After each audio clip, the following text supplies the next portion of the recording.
17வது நாளன்று கதிரவனின் மகனான கர்ணன் எதிரியின் படைகளை கதிரவனாக சுட்டு பொசுக்கினான். கர்ணனுடன் போர் செய்ய இயலாது அனைவரும் தவித்து ஓடினர்.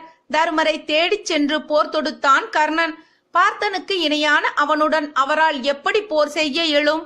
வீரமாக போரிட்டு ஒரு தடவை ராதையின் மகனை தன்னுடைய போர் திறமையால் மயக்கமாக விழச் செய்தும் இறுதியில் அவரை சமாளிக்க தருமரால் இயலவில்லை. அர்ஜுனா, உன் அண்ணனை கர்ணன் பலமாக தாக்குகிறான். பீமனும் மற்றவர்களால் தாக்கப்படுகிறான். திஷ்ட தூய்மனால் ஒன்றும் செய்ய இயலவில்லை. இங்கு நீ இந்த சம்சப்தர்களோடு போரிட்டு கொண்டிருந்தால் எப்படி? தருமனுக்கு உதவிக்காக விரைவாயாக.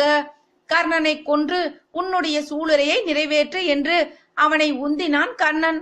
ஆயிரக்கணக்கில் எத்தனை சம்சப்தர்களை கொன்று குவித்தாலும் புற்றுசலை போல மேலும் மேலும் பல்லாயிரக்கணக்கானோர் அவனை சூழ்ந்து கொண்டே இருந்தனர்.